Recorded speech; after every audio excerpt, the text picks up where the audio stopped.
आम देखिए आम मुख्यतः भाव उपकूल ओडिशा आमर जो रोचे बालेश्वर है भद्रक जाजपुर कटक खोर्धा नयागढ़ ए सब जिला गुड़ी हिट वेव चेतावनी जारी कर सहित संलग्न जिला जमी रोचे मयूरभंज है केन्दुझर रहा अनुगुल रोचे ढेंकानाल रोचे आभ्यंतरण में बौद्ध ता सहित सोनपुर बलांगीर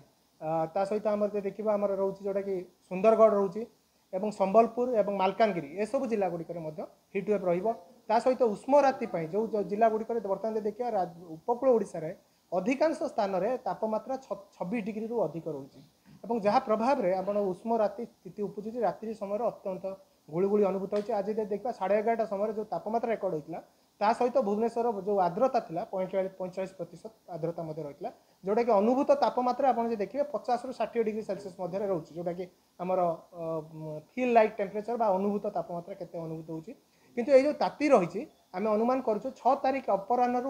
रात्रि मध्य वर्षा धीरे धीरे आरंभ हो कारण गोटे वायुमंडल पश्चिमा झड़ प्रभाव में वायुमंडल मध्य उपरी भाव में एक निम्नचाप रेखा सृष्टि होवार संभावना रोचे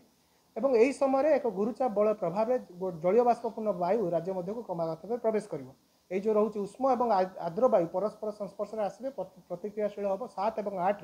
राज्य में वर्षा विस्तृति वर्षा होवार संभावना रोचे खास करके उत्तर ओडिशा रे 7 तारिख में अनेक स्थान में हालुका मध्यम धरण वर्षा रजुड़ी घड़घड़ी जोटा कि रोचे सहित आम झड़ पवन 40 रु 50 किलोमीटर ता सहित किसी जिले में आम भारी वर्षा 7 रु 11 सेंटीमीटर वर्षा रही संभावना रोचे जमी अनुगुल ढेंकानाल ता सहित कटक नयागढ़ जाजपुर ए जिला गुड़िक भारी वर्षा पूर्वानुमान जारी कर